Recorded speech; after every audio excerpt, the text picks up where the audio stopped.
వంశే విభూషితకరాన్నవనీరదాభాత్ పీతాంబరాదరుణబింబఫలాధరోష్ఠాత్ పూర్ణేందుసుందరముఖాదరవిందనేత్రాత్ కృష్ణాత్ పరం కిమపి తత్వమహం న జానే. వ్యాఖ్యాముద్రికయా లసత్కరతలం సద్యోగపీఠస్థితం వామే జానుతలే దధానమపరం హస్తం సువిద్యానిధిం.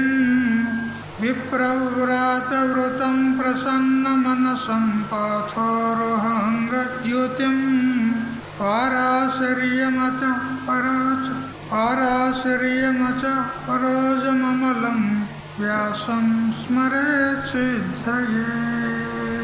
శృతిస్మృతిపురాణానామాలయం కరుణాలయం నమామి భగవత్పాదం శంకరం లోకశంకరం. ఈశ్వరో గురురాత్మేతి మూర్తిభేద విభాగినే వ్యోమవద్వ్యాప్తదేహాయ దక్షిణామూర్తయే నమః. యుక్తాహార విహారాయ వివిక్తస్థలవాసినే మలయాళయతీంద్రాయ బ్రహ్మనిష్ఠాయ తే నమః. గీతా భాగవతాద్వైత తత్వామృతస్వరూపిణే గండిక్షేత్ర నివాసాయ రామకృష్ణాయ తే నమః. ఓం పూర్ణమదః పూర్ణమిదం పూర్ణాత్ పూర్ణముదచ్యతే పూర్ణస్య పూర్ణమాదాయ పూర్ణమేవావశిష్యతే. ఓం శాంతి శాంతి శాంతి.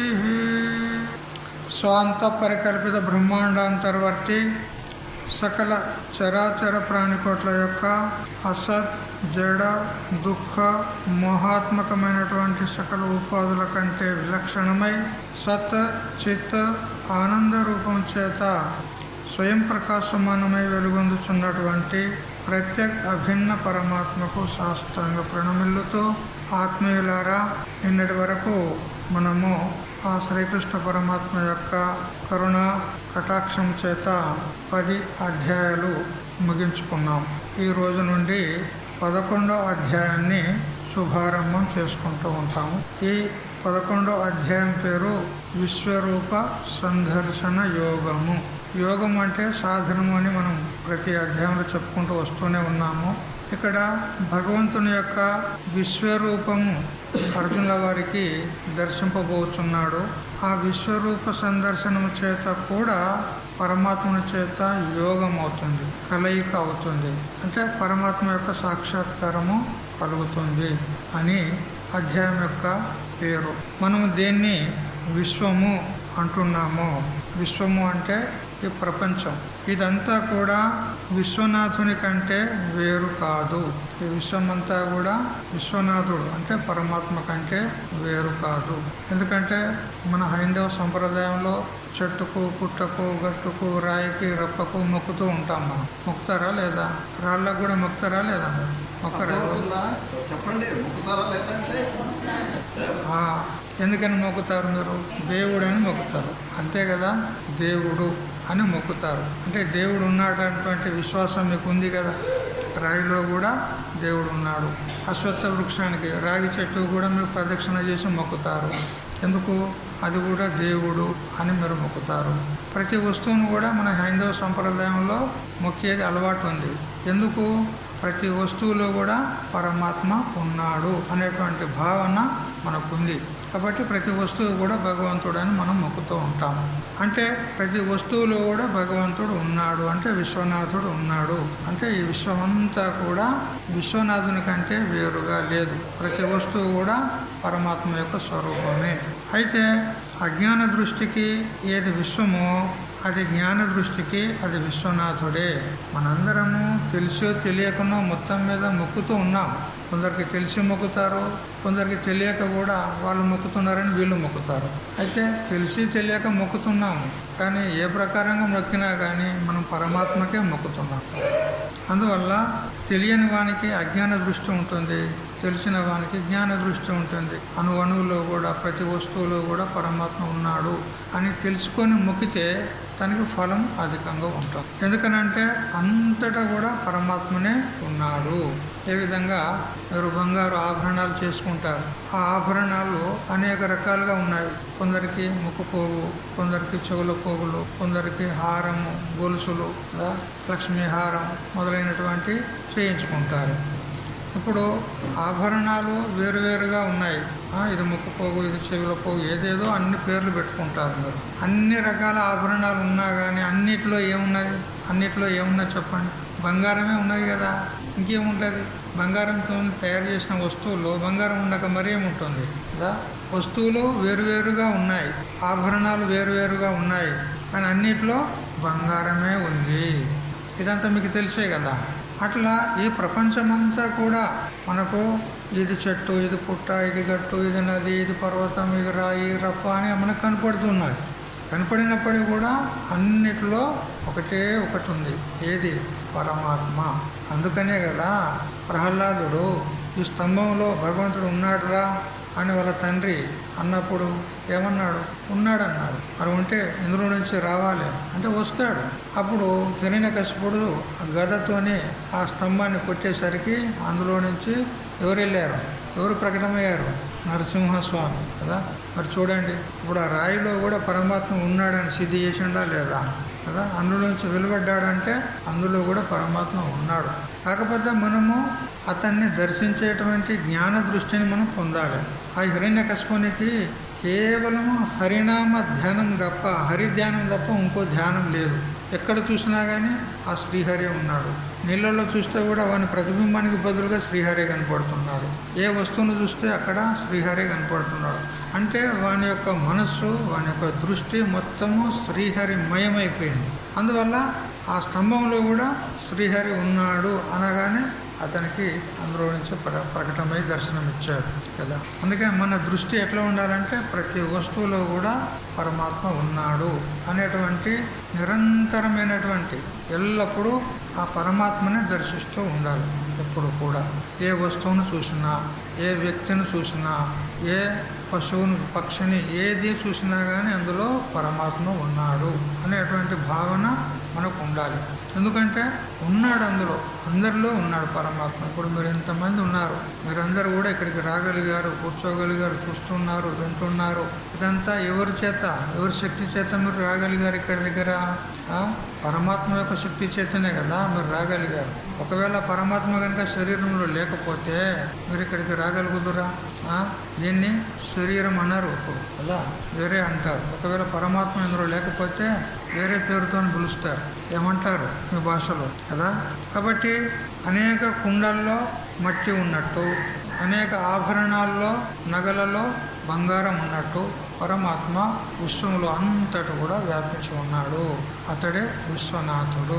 భగవంతుని యొక్క విపుల విభూతి మనము ఇంత దగ్గర అంటే మీరు నిన్నమొన్న లేరు కాబట్టి మీకు తెలియదు. ఇన్ని రోజులుగా ఆ భగవంతుని యొక్క విభూతులు తెలుసుకుంటూ వచ్చాము. ఆ విభూతి మాత్రమే పరమేశ్వరుడు కాదు, ఆ విభూతుల కంటే కూడా పరమైన వాడు ఇంకా అవతల ఉన్నాడు పరమాత్మ. ఈ సృష్టి ఎంత ఉన్నదో, ఈ విశ్వం ఎంత ఉన్నదో, ఈ ప్రపంచం ఎంత ఉన్నదో అంతనే లేడు పరమాత్మ, ఇంకా కూడా వ్యాపించి ఉన్నాడు. శాస్త్రం చెప్తుంది త్రిపాదశ్యామృతం దివి దశాంగులం అత్యతిష్టత్ అని ఈ విధంగా శాస్త్రం చెప్తుంది. ప్రపంచం ఎంత ఉన్నదో పరమాత్మ అంతే లేడు, ఇంకా ఎన్నో రెట్లు అధికంగా ఉన్నాడు పరమాత్మ అని మనము క్రిందటి అధ్యాయం ద్వారా తెలుసుకోవాలి. జడము, చైతన్యము, గుణము, దోషము, మంచి, చెడ్డ అని మనకు ప్రపంచంలో కనపడుతూ ఉన్నాయి. అయితే పరమాత్మ అఖండ రూపం చేత అన్నిట్లో ఉన్నాడు. జడం అంటే మామూలుగా ఈ రాయి, రప్ప మొదలైనటువంటి జడ పదార్థాలు అంటారు. వాటిలో కూడా పరమాత్మ ఉన్నాడు. మరి చేతన ప్రాణుల్లో కూడా పరమాత్మ ఉన్నాడు. చేతన ప్రాణులు అంటే మనం కదులుతూ ఉన్నాం, మాట్లాడుతున్నాం, చూస్తూ ఉన్నాం, తింటూ ఉన్నాం, నడుస్తూ ఉన్నాం. ఇవి చేతన ప్రాణులు అంటారు. కదిలే ప్రాణులు. కదిలే ప్రాణుల యందు, కదలని జడ పదార్థాల యందు అన్నిటిలో కూడా పరమాత్మ ఉన్నాడు. అన్ని దేశాల లోపల, అన్ని కాలాల లోపల, అన్ని వస్తువుల లోపల కూడా పరమాత్మ ఉన్నాడు. మీ కొత్తపేంట, మీరు ఏ గ్రామం నుంచి వచ్చారు? మీ ఊళ్ళో దేవుడు ఉన్నాడా లేడా? ఉన్నాడా లేడా? ఈ ఊళ్ళో కూడా ఉన్నాడా లేడా? మరి అట్లే వేరే వేరే గ్రామాల్లో కూడా ఉన్నాడా లేడా? అంతటా ఉన్నాడా లేదా? అంతటా అన్ని దేశాల లోపల, అన్ని గ్రామాల్లో, అన్ని చోట్ల పరమాత్మ ఉన్నాడు. అమెరికాలో ఉన్నాడా లేడా? అమెరికాలో ఉన్నాడు, స్వర్గంలో ఉన్నాడు, నరకంలో ఉన్నాడు, అన్ని దేశాల్లో ఉన్నాడు.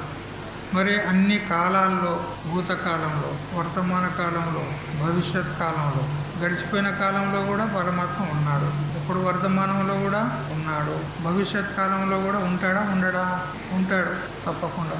అందుకని అన్ని కాలాల్లో భగవంతుడు ఉన్నాడు. మరి అన్ని వస్తువుల్లో కూడా పరమాత్మ ఉన్నాడని కదా మనం మొక్కుతున్నాం. అన్ని వస్తువుల్లో ఉన్నాడు, అన్ని దేశాల్లో ఉన్నాడు, అన్ని కాలాల్లో ఉన్నాడు. అందువల్ల పరమాత్మ సర్వవ్యాపకుడు అని మనం తెలుసుకోవాలి. భగవంతుని యొక్క విశ్వరూపంలో గంభీరమైనటువంటి స్వరూపాలు ఉన్నాయి కదా. మనకు విశ్వరూపం మరి ఎప్పుడైనా సినిమా తీసి ఉంటారు, ఆ విశ్వరూపాన్ని చూపించాడు భగవంతుడు. అందులో భయంకరమైనటువంటి క్రూరమైన స్వభావం కలిగినటువంటి, క్రూర ముఖాలు కలిగినటువంటి విభూతులు కూడా ఉన్నాయి. మరి శాంత స్వరూపమైనటువంటి విభూతులు కూడా ఉన్నాయి. అన్ని ప్రకారాల జీవులు, ప్రాణికోట్లు ఆ విశ్వరూపం లోపల ఉన్నారు. సృష్టిలో గంభీర స్వరూపము, స్థితిలో శాంత స్వరూపము, ఈ విధంగా ఆ పరమాత్మ యొక్క విభూతులు ఉంటాయి. ప్రళయ సమయం వచ్చినప్పుడు వికృతమైనటువంటి రూపాన్ని ధారణ చేసుకుంటాడు భగవంతుడు. వికరాల స్వరూపాన్ని ధారణ చేసుకొని సంపూర్ణ బ్రహ్మాండాన్ని అంతటిని కూడా ప్రళయం చేస్తాడు, నాశనం చేస్తాడు.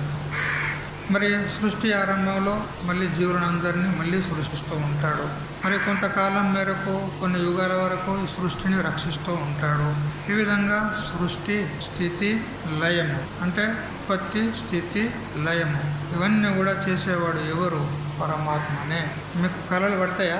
స్వప్నం పడుతుందా? మీకు చూసారా ఎప్పుడైనా స్వప్నం? చూడలేదా? మీకు స్వప్నాలు పడాయా? ప్రతిరోజు పడుకోగానే ఏదో ఒకటి కళ పడుతూనే ఉంటాం. మనం ఎప్పుడైనా ఊహిస్తామా మనకి ఇలాంటి కళ పడాలి అని మనం సంకల్పం చేస్తామా? అలా చేస్తే అలాంటి కళ పడుతుందా? నాకు మా ముత్తాత కనపడాలి అని మీరు సంకల్పం చేసుకొని పడుకున్నారనుకోండి, కనపడతాడా? కనపడు. అది నిద్రాదోషం చేత ఏవేవో కనపడుతూ ఉంటాయి. మనం సంకల్పించిందే కనపడదు. కానీ పరమాత్మ యొక్క సృష్టి అట్లా కాదు.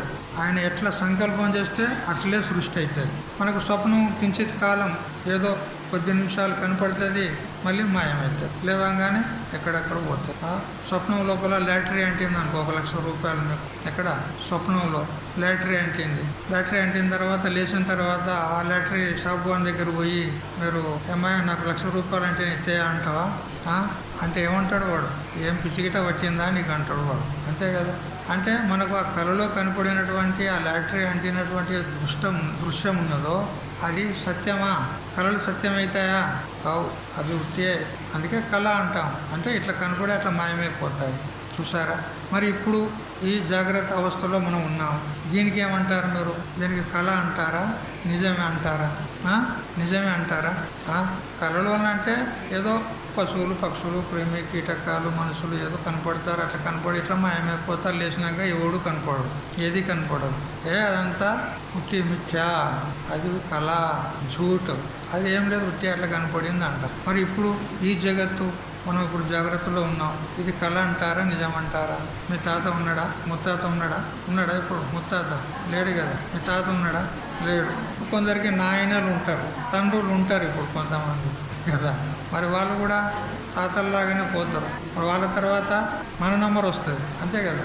మీరేమనుకుంటున్నారు? మేము ఎల్లప్పుడూ ఉండాలనుకుంటున్నారా లేదా? మరి ఉంటారా? గ్యారంటీగా ఉండరు కదా. ఉండాలనుకోవడంలో తప్పు లేదు, కానీ ఉంటారా? ఉండవు. అంటే మరి ఇది కూడా ఏమైంది? కలలాగానే అయిందా లేదా? ఇది కూడా, ఈ జాగ్రత్త కూడా, ఇది కూడా కలలాగానే అయిపోయిందా లేదా? ఆ కళ ఎట్లా మనం స్వప్నం చూస్తాం, అందులో ఇట్లా కనపడి అవి మాయమైపోయినాయి. ఇప్పుడు ఇది కూడా ఇట్లా కనపడి ఇది కూడా మాయమవుతుందా లేదా? మరి దీనికి కూడా ఏమంటారు మీరు? అది కించిత్ కాలం కనపడే కళ, ఇది కొంచెం దీర్ఘకాలం కనపడుతుంది అంతే. అదొక 5 నిమిషాలు 10 నిమిషాలు కనపడుతుంది. ఇదేమో ఒక 60 సంవత్సరాలు 70 సంవత్సరాలు మన ఆయుష్ ప్రకారంగా. ఒక్కొక్కరు దీర్ఘాయుష్ ఉంటే 100 సంవత్సరాలు బ్రతికితే బ్రతకవచ్చు. కానీ 100 సంవత్సరాల తర్వాత ఇది కూడా కళ అయిపోతుంది, ఇది కూడా లేకుండా పోతుంది. కానీ మరి ఇక్కడ కనపడి పోతూ ఉన్నాయి కదా అన్నీ. మరి ఇక్కడ ఉండేది ఏమిటి? ఎప్పుడన్నా మీకు ఆలోచన వచ్చిందా? ఇదంతా కూడా ఉట్టిదే కదా. ఈ జగత్తంతా కూడా కనపడి మాయమైపోతుంది కదా. మరి ఉండేది ఏంది? సత్యం ఏంది? ఆత్మ. వెరీ గుడ్, అదే అన్నమాట. ఆత్మ ఉంటుంది కదా. ఉంటుందా? ఉండదా? ఆత్మ ఉంటుంది, అదన్నమాట. మరి ఇప్పుడు మీరు ఎవరు చెప్పండి? మీరు ఎవరని అడిగినామనుకో, నేను లక్ష్మిని, నేను లలితను, నేను సుజాతను అంటారా? ఏమంటారు? ఆత్మ. అది ఆ అమ్మగారు చెప్పింది చూడు, ఆత్మ. అది మనము, శరీరం మనం కాదు. పూర్వజన్మల్లో ఉన్నామా లేదా? మనం పూర్వజన్మలో కర్మలు చేసుకున్నామని మనం ఇప్పుడు పుట్టాము, సుఖ దుఃఖాలు అనుభవిస్తున్నాం. పూర్వజన్మల్లో ఉన్నాము, ఇప్పుడు కూడా ఉన్నాము. మరి తర్వాత ఈ శరీరం పడిపోయిన తర్వాత ఉంటామా లేదా? ఉంటాము. ఎందుకంటే మళ్ళీ ఇంకో వేరే శరీరం వస్తుంది. ఈ శరీరం పోయినా కానీ పూర్వజన్మల్లో ఉన్న శరీరం ఇప్పుడు లేదు, ఇప్పుడున్న శరీరం ముందు ఉండడు, వేరే శరీరం వస్తుంది. కానీ ఈ శరీరాలను ధారణ చేసుకునేటువంటి మనము, ఆత్మ ఏదైతే ఉందో అది మాత్రము ఎప్పుడూ ఉండేదే. అంటే మనం అందరం ఎప్పుడూ ఉండేవాళ్ళమే, పోయేవాళ్ళం కాదు. శరీరాలు మారుతూ ఉంటాయి, పోతూ ఉంటాయి. ఇప్పుడు మనం పుట్టినప్పుడు అమ్మగారులు ఇటు చూడండి, పుట్టినప్పుడు మనం ఎంత ఉంటాము? శిశువుగా ఉంటాము, 2 కిలోలు 3 కిలోలు ఉంటాము. క్రమేణా అది పెరుగుతూ వచ్చిన తర్వాత కొందరు ముసలోళ్ళు కూడా అవుతారు. అయినావు కదా, ముసలోళ్ళు అవుతారు. ఇప్పుడు శరీరంలో మార్పులు జరిగినాయా లేదా? ఇంత ఉన్నటువంటి శరీరము ఇంత పెద్దగా అయింది, మళ్ళీ క్రమేణా మళ్ళీ తగ్గుతూ ఉంది, మళ్ళా లయోన్ముఖం అవుతుంది, మళ్ళీ తగ్గుతూ ఉంది. ఇప్పుడు శరీరంలో మార్పులు జరిగినాయా లేదా? మరి నీవు చిన్నప్పుడు తొక్కుడు బిల్లలు ఆడతారు కదా, ఒక కాలు మీద ఎగురుకుంటూ ఆడతారు కదా. అప్పుడు ఆడింది గుర్తున్నదా లేదా? గుర్తుంది కదా. మరి అప్పుడు ఉన్నటువంటి నీవే ఇప్పుడు ఉన్నావా? అప్పుడు వేరే ఒకరు ఉండరు, ఇప్పుడు వేరే ఒకరు ఉన్నారా? అప్పుడున్న నీవే ఇప్పుడు కూడా ఉన్నావు, అందుకని నీకు అవన్నీ గుర్తున్నాయి. వేరే ఒకడైతే వానికి ఉన్న అనుభవాలు నీకెట్లా గుర్తుకొస్తాయి? అందుకని అప్పుడున్నటువంటి నీవే ఇప్పుడు ఉన్నావుగా, నువ్వు ముందు కూడా ఉంటావు. ఎట్లా ఈ శరీరంలో మార్పులు జరిగినప్పటికీ కూడా నువ్వు ఒక్కడవు, అప్పటి నుంచి ఇప్పటి దగ్గర ఎప్పటికీ ఉన్నావు. అట్లా పూర్వజన్మల్లో కూడా నువ్వు ఉన్నావు, ఇప్పుడు ఉన్నావు, మరి వచ్చే జన్మల్లో కూడా ఉంటావు. అందుకని నీవే సత్యము. ఏది సత్యము? నీవే అంటే ఆత్మ. ఎవరికి వారు అనుకోవాలి నేనే సత్యము అని. శరీరాలు సత్యం కాదు కదా. ఇప్పుడు నేను సత్యం అని తెలిసింది మీకు. అయితే ఈ ఆత్మ అనేది ఒక్కటా అనేకమా? ఇది విచారం చేయాలి. ఈ ఆత్మ అనేది ఒకటే ఉన్నదా? ఇప్పుడు మరి ఇంతమంది ఉన్నారు, ప్రతి వారు కూడా నేను నేను నేను అంటున్నారా లేదా? నేను లలితను, నేను సుజాతను, నేను లక్ష్మిని అని అంటున్నారా లేదా? నేను నేను నేను నేను అని అంటున్నారా లేదా? ఈ నేను అనేది అందరిలో ఉన్నదా? ఒక్కరి లోపలనే ఉన్నదా? అందరిలో ఉన్నది, అంతే కదా. మరి ఇప్పుడు ఈ నేను అనేది ఒకటా అనేకమా?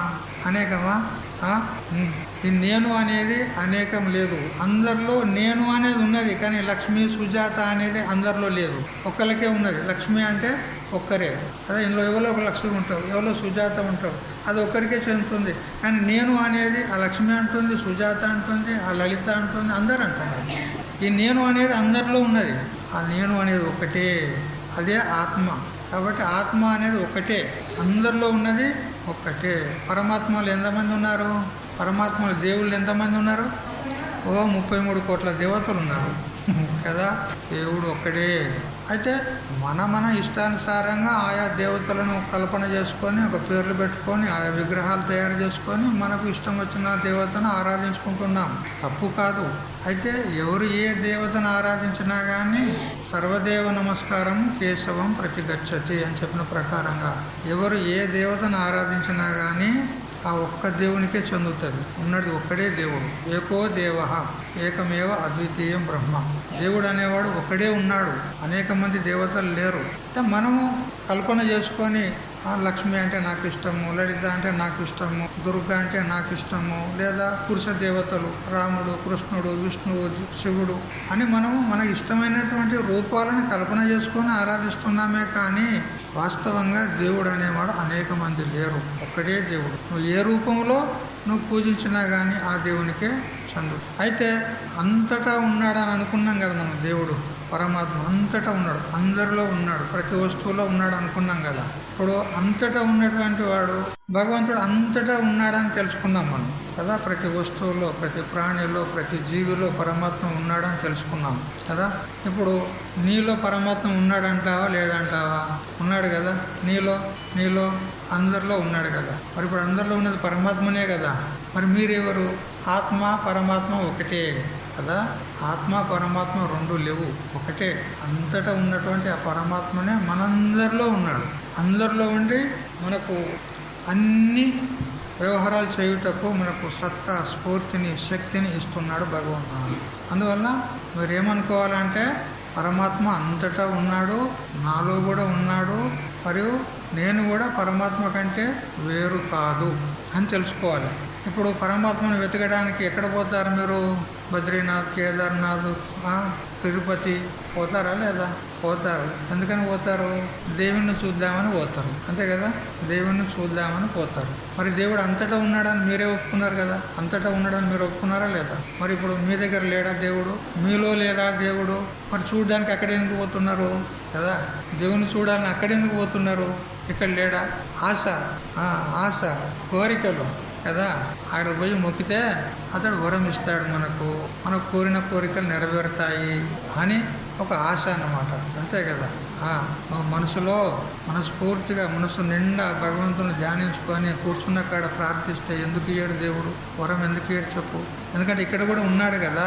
అక్కడికే పోవాలని అవసరమే ఉన్నది. ఇక్కడ కూడా ఉన్నాడు, నీ ఎదురుగా కూడా ఉన్నాడు, నీ పక్కకు ఉన్నాడు, నీ వెనక ఉన్నాడు, నీ పైన ఉన్నాడు, కింద ఉన్నాడు, అంతటా ఉన్నాడు పరమాత్మ. లేని చోటు ఎక్కడ చెప్పండి? అందుకని మనకు ఏదో ఒక గుడిలోనో, ఒక దేవాలయంలోనూ, ఒక క్షేత్రంలోనే ఉన్నాడని మాత్రము అనుకోకండి. పరమాత్మ అంతటా ఉన్నాడు. ఎందుకంటే ఇప్పుడు ఆ ప్రహ్లాదుడు ఇక్కడ ఉన్నాడని చూపెడితే అక్కడ ప్రకటమైందా లేదా? రాతి స్తంభం నుంచి నరసింహస్వామి ప్రకటమైందా లేదా? మరి ఉంటే ప్రకటమైందా, లేకుంటే ప్రకటమైందా చెప్పండి. లేకుంటేనే వచ్చిండా, ఉంటే వచ్చిండా చెప్పండి. ఇప్పుడు ఒక బీజం ఉన్నదనుకోండి, ఒక విత్తనం ఏదో ఒకటి, మర్రి విత్తనం అనుకోండి, లేదా మీరు కూరగాయ విత్తనాలు, సొరకాయ అవి ఇవి మీరు నాటుకుంటారు కదా. ఇప్పుడు ఆ విత్తనంలో ఆ చెట్టు ఉంటే మొలకెత్తిందా, లేకుంటేనా? ఉంటేనే అందులో ఉన్నది. అయితే మనకు బీజంగా ఉన్నప్పుడు ఆ వృక్షం కనపడదు, ఆ చెట్టు కనపడదు, కానీ సూక్ష్మంగా అందులో ఉంది కాబట్టి మనము నాటినప్పుడు అది మొలకెత్తు కదా. అంటే ఉంటేనే వస్తుంది అనేటువంటిది ఒక నియమం. అట్లా పరమాత్మ ఆ స్తంభంలో ఉన్నాడు కాబట్టి ప్రకటమైన ఆ స్తంభంలోనే కాదు, నువ్వు ఏ వస్తువులో చూస్తే ఆ వస్తువులో నీకు దర్శనం ఇస్తాడు భగవంతుడు. కానీ ఆ దృష్టి రావాలి, ఇందులో కూడా పరమాత్మ అనే దృష్టి రావాలి కదా. ఈ ప్రకారంగా విశ్వరూపుడు పరమాత్మ ఉన్నాడు కాబట్టి మనకు ఈ 11వ అధ్యాయంలో ఆ భగవంతుని యొక్క విశ్వరూపాన్ని చూపబోతున్నాడు. భగవంతుని యొక్క నిజస్వరూపాన్ని చూడగోరేటువంటి వారు నేను, నాది అనేటువంటి ద్వంద్వ భావాలు ఏవైతే ఉన్నాయో వాటిని వదిలిపెట్టి సాక్షి భావంతో చూడాలి అంటాడు.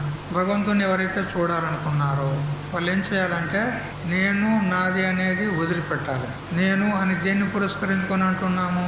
శరీరాన్ని పురస్కరించుకొని అంటున్నాము. అంటే ఈ శరీర దృష్టి వదిలిపెట్టాలి మనం. ఈ శరీరము నేను కాదు, నాది కాదు అని తెలుసుకోవాలి. నిజంగా చెప్పండి, ఈ శరీరము నీవైతే నీతో ఎప్పుడూ ఉండాలి. ఉంటుందా? శరీరం ఎప్పుడు ఉంటుందా? ఉండదు. కానీ కొన్నాళ్ళ తర్వాత ఇది లేకుండా పోతుంది. కానీ నువ్వు ఉండరావు. మీరు ఇప్పుడే చెప్పినరా లేదా? మేము ఎప్పుడు ఉంటామని చెప్పినరా లేదా? ఆత్మ ఎప్పుడు ఉంటుందని చెప్పినరా లేదా? ఆత్మనే మీరు, మీ స్వరూపం. మరి శరీరాలు ఒకప్పుడు ఉంటున్నాయి, ఒకప్పుడు లేకుండా పోతున్నాయి. మరి ఇప్పుడు శరీరం మీదంటారా కాదంటారా? శరీరం మీదైతే మీతోనే ఉండాలి ఎప్పటికీ. ఇంతెందుకు, మీరు గాఢ నిద్రలో పడుకున్నారనుకోండి, అప్పుడు మీ శరీరం ఉన్నట్టా లేనట్టా? లేనట్టే. శరీరం నుంచి పాములు పోతాయి, తేళ్ళు పోతాయి, ఏమేమి పోతాయి, మనకే గుర్తుండదు. లేనట్టే.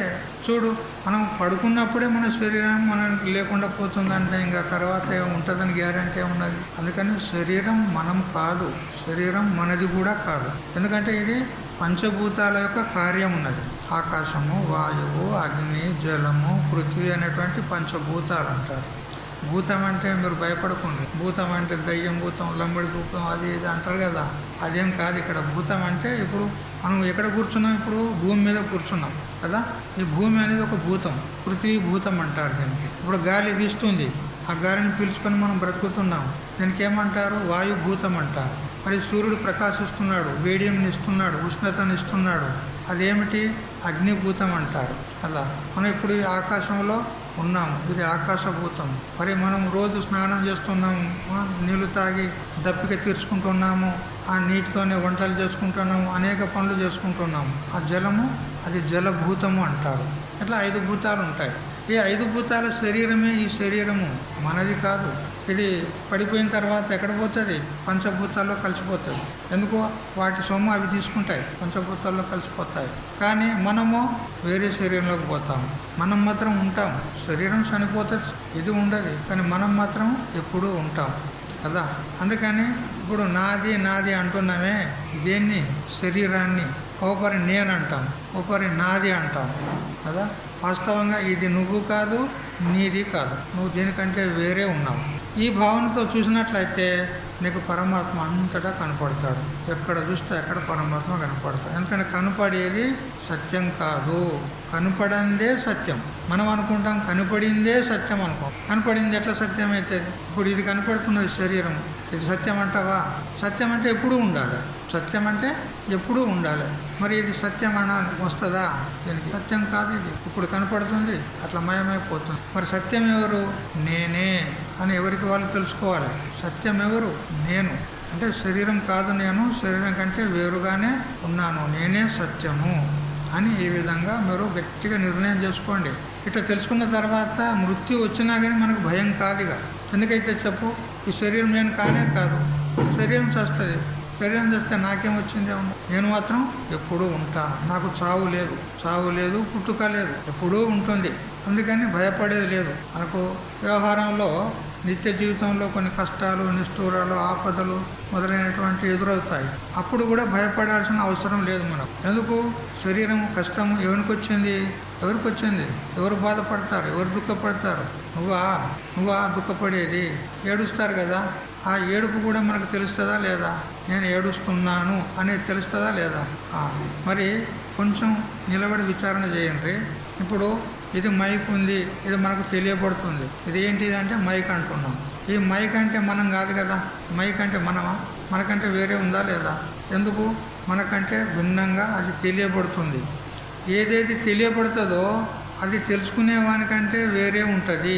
ఇది నియమం. ఇప్పుడు ఇది తెలియబడింది, తెలుసుకునేది మనం వేరే ఉన్నామా లేదా? మనకంటే ఇది వేరుగా ఉందా లేదా? ఆవలింతలు వస్తున్నాయి అమ్మగారులు కదా, రానియకుండా. ఇప్పుడు ఇది తెలియబడింది మనకు. ఈ తెలియబడినటువంటి దాన్ని తెలుసుకునే వల్ల మనం ఉన్నాము. మనం దీనికంటే వేరే ఉన్నామా లేదా? అట్లే ఈ శరీరం కూడా మనకు తెలియబడుతుంది. ఇది నా కాలు, నా చెయ్యి, నా ముక్కు, నా చెవి అని అంటున్నామా లేదా? నాది నాది అంటున్నాము. నాది అనేది ఎట్లుంటుంది? నీకంటే వేరే ఉంటుందా? నువ్వే ఉంటావా? ఇప్పుడు నా మొబైల్ అన్నాను అనుకో, నాది అంటున్నా. ఎవరిది మొబైలు? నాది. ఆ నాది అనేవాడి మొబైల్ నాకంటే వేరే ఉందా? నేను వేరే? నాది నేనే అతడా? నేనే మొబైల్ వేరే ఉందా లేదా? మరి నా శరీరం అంటున్నావా లేదా? అంటున్నావు. మరి ఇప్పుడు నువ్వు అదేనా? నీకంటే దానికంటే నువ్వు వేరే ఉన్నావా? వేరే ఉన్నావా? Very good. అది నాది అన్నప్పుడు ఏది కూడా వస్తువు అది మనకంటే వేరే ఉంటుంది. ఇప్పుడు శరీరం కూడా నాది అంటున్నావు. నాది అనేటాడు నువ్వు వేరే ఉన్నావు, అంతే కదా. నీవే అసలైన నువ్వు, ఇది కాదు నువ్వు. అందుకని మంచిగా తెలుసుకోండి. ఇట్లా తెలుసుకున్నట్లయితే ఇంకా మీకు దుఃఖాలే ఉండవు. మీకు దుఃఖం కలిగినప్పుడు కూడా నాకు దుఃఖం కలుగుతుంది అని అంటావు. ఆ దుఃఖాన్ని కూడా తెలుసుకొని అంటున్నావా, తెలియకుండా అంటున్నావా? దుఃఖం కలిగింది అని తెలిసిందా లేదా నీకు? మరి తెలిసిందన్నప్పుడు దుఃఖం కంటే నువ్వు వేరే ఉన్నావు కదా, నీకు దుఃఖం ఉన్నదా? లేదు.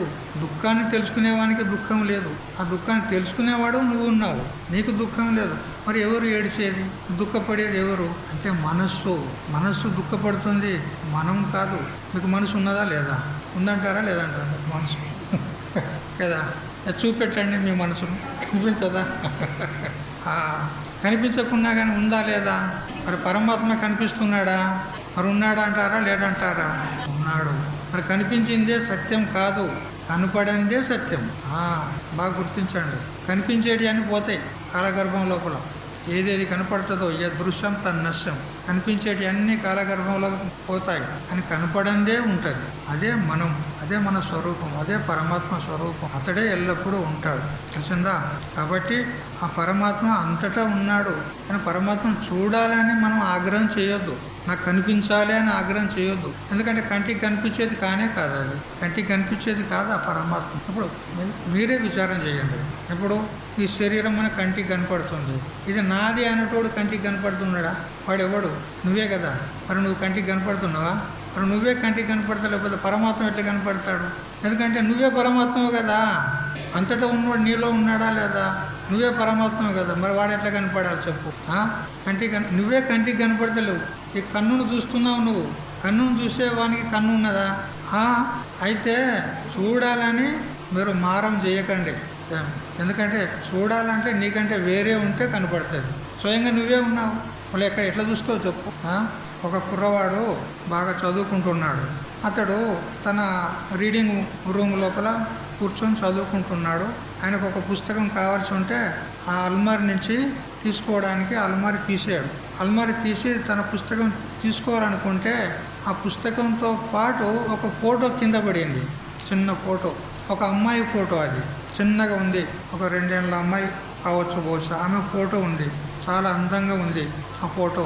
అయితే అది చూసేసరికి ఆ అబ్బాయికి అనిపించింది, బాగున్నదే అమ్మాయి, చాలా బాగుంది, ఎవరమ్మాయి, ఎక్కడ అమ్మాయి అని ఇట్లా తిరిగి చూశాడు.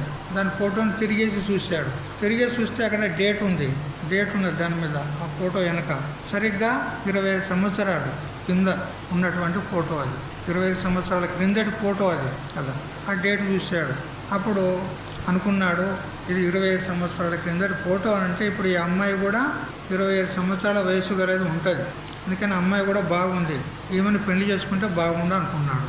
ఉంటుంది కదా ఎక్కడో ఒక దగ్గర. అప్పుడు తల్లిదండ్రుల దగ్గరికి తీసుకెళ్ళి ఆ ఫోటో చూపెట్టాడు. ఫోటో చూపెట్టి, చూడమ్మా, ఈ ఫోటో మన ఇంట్లో ఉన్నది అని అంటే మనకు సంబంధించిన వాళ్ళు ఎవరో ఉంటారు. మరి మనకు సంబంధించిన వాళ్ళ ఫోటో మన దగ్గర ఎందుకు ఉంటుంది, మన ఇంట్లో ఎందుకు ఉంటుంది అంటే మన చుట్టాలు పక్కాలు ఎవరైనా ఉంటారు బహుశా, వాళ్ళ ఫోటో ఉండదు ఇది. అందుకని ఈ ఫోటో ఎవరిదో చెప్పండి, ఆ అమ్మాయి నాకు కావాలి, నేను ఆ అమ్మాయిని పెళ్లి చేసుకుంటా. నేను కూడా 25 సంవత్సరాల వాడిని, మరి ఆ అమ్మాయి కూడా 25 సంవత్సరాల వయసుకు వచ్చింది కాబట్టి ఆ అమ్మాయిని నేను పెళ్లి చేసుకుంటా. ఆ అమ్మాయి ఎవరో మీకు తెలిసి ఉంటుంది, ఆ అమ్మాయి జాడ తీసి నాకు పెళ్లి చేయండి వాళ్ళ తల్లిదండ్రులతో మాట్లాడి అని అన్నాడు. అప్పుడు తల్లిదండ్రులు పాపం ఏం చెప్పలేకపోతున్నారు వాళ్ళు. బాగా వినండి, ఏం చెప్పలేకపోతున్నారు వాళ్ళు. ఎందుకు చెప్పనులా, చిన్నప్పుడు ఈ పిల్లవానికే వానికి వెంట్రుకలు పెంచి వానికి ఒక అమ్మాయిలాగా దుస్తులు వేసి మనకి జడలు పువ్వులు అవన్నీ పెట్టి ఫోటో తీసుకొని పెట్టుకున్నారు వాళ్ళు. ఇప్పుడు ఆ అమ్మాయిని ఎక్కడ పట్టుకురావాలి చెప్పండి? దొరుకుతుందా? మొత్తం ప్రపంచం అంతా తిరిగినా దొరుకుతుందా? దొరకదు. ఎందుకు?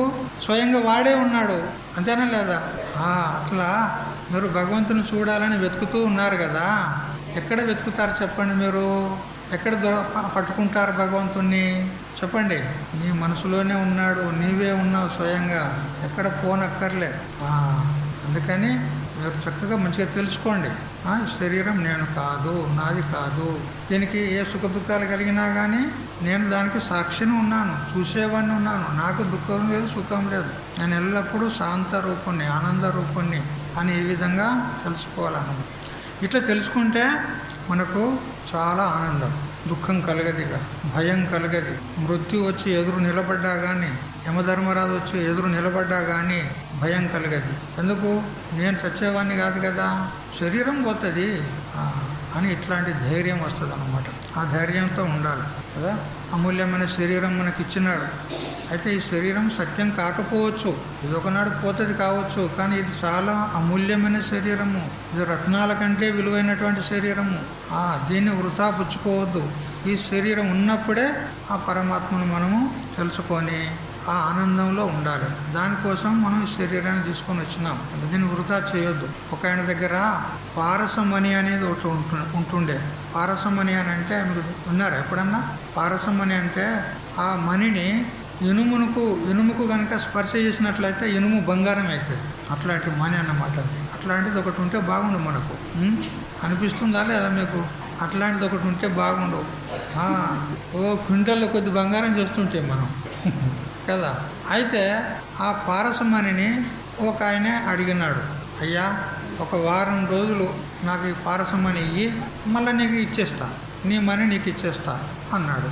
అయితే సరే తీసుకుపో అని ఆయన ఇచ్చినాడు అనమాట. ఆ పారసమణి ఇస్తే ఇప్పుడు దాంతో ఏం చేయాలి? ఇతడు తీసుకెళ్ళి ఏం చేయాలి? ఎంత ఇనుము ఉంటే అంత బంగారం చేసుకోవాలి. అయితే అతడు ఏం చేశాడంటే, ఇంట్లో ఉన్నటువంటి ఇనుము ఇది సరిపోదు, ఎక్కువ క్వింటాల కొద్దీ తెప్పించాలి అని ఆర్డర్ ఇచ్చాడు కదా. ఫ్లిప్కార్ట్లో కదా కంపెనీకి ఆర్డర్ ఇచ్చాడు. కంపెనీకి ఆర్డర్ ఇస్తే కాస్త ఆ వారం రోజుల్లోగా కూడా ఆ కంపెనీ నుంచి ఆ ఇనుము రాలే, లేట్ అయిపోయింది. ఇంతలో ఆ పారసమణి ఎవరైతే ఇచ్చారో అతడు ఇచ్చాడు. వచ్చాడు, నా పారసమణి నాకు అన్నాడు. అయ్యో నేను ఇంకా బంగారం తయారు చేయను, నాకు అవసరం లే, అది నాకు ఇచ్చేయి అన్నాడు. అయ్యో కనీసం నా ఇంట్లో ఉన్న ఇనుము నన్ను బంగారం చేసుకుంటా అంటే అవన్నీ అక్కర్లేదు, నాకు ఇచ్చేయి, టైం అయిపోయింది, నేను టైం ఇచ్చినా నీకు వారం రోజులు టైం అయిపోయింది, నాకు ఇచ్చేయి అంటాడు. ఇప్పుడు ఆ పారసమణిని తెచ్చుకొని ఏం ఉపయోగం చేసుకున్నట్టు చెప్పు? తను ఉపయోగం అయిందా? వాడిని లోభం చూడు, వాంది అని క్వింటల కొద్దీ చేసుకోవాలనుకుంటే చూసారా, ఆశ ఎక్కువైపోయింది, లోభం ఎక్కువైపోయింది. వాడు అది కానలేదు, కనీసం ఇంట్లో ఉన్న ఇనుప ముక్కల కన్నా అంటియలేదు వాడు. కనీసం తులమో 2 తులాలు 10 తులానో అవుతుండే, అది కూడా కానకుండా అయిపోయాడు. సరే ఇప్పుడు వాడు ఏం చేసినట్టు? ఆ పారసమణిని దురుపయోగం చేసిండా, సద్వినియోగం చేసిండా? సద్వినియోగం చేసిండా? చేయలే, దురుపయోగం చేసిండు. ఇప్పుడు ఏం లాభం? చేతులు కాలినాక ఆకులు పట్టుకుంటే ఏం లాభం చెప్పం. అట్లా ఇది పారసమణి. ఏది శరీరం, మన శరీరం ఉన్నది కదా, ఇది పారసమణి. ఈ శరీరం ఉన్నప్పుడే మనం భగవంతుని దర్శించాలి, భగవంతుని సాక్షాత్కరించుకోవాలి, పరమాత్మ తత్వం తెలుసుకోవాలి, భజన చేయాలి, కీర్తన చేయాలి, జపం చేయాలి, పుణ్యకార్యాలు చేయాలి. ఇది కనుక పోయిందనుకో, ఇప్పుడు వాడు ఎట్లా పారసమణి వాడు తీసుకుని పోయాడు. అట్లా పంచభూతాలది ఈ పారసమణి. పంచభూతాలు అవి ఈ శరీరాన్ని తీసుకుపోయిన తర్వాత ఏం చేస్తావు? ఏమీ చేయలేమన్నమాట. చూసారా, మరి ఇటువంటి రత్నం లాంటి మణి లాంటి శరీరం ఇది మన శరీరం. ఇటువంటి శరీరాన్ని సద్వినియోగం చేసుకోవాలంటే ఇప్పుడే ఈ క్షణం నుంచే భగవన్ నామస్మరణ, భగవద్ జపము, తపము చేసుకోవాలి. అందువల్ల మరి మీరందరూ కూడా మీ గ్రామం నుంచి ఎంతో ప్రయాసపడి మీరు కొంచెం తికమక కూడా పడినని తెలుస్తుంది, అక్కడిక్కడ తిరిగినని తెలుస్తుంది, మొత్తం మీద గమ్యానికి చేరుకున్నారు. చాలా సంతోషం, మీరు అందరు వచ్చారు. మీ అందరి దర్శనం మాకు అయింది, మిమ్మల్ని అందరినీ దర్శించుకోగలిగినాం కదా.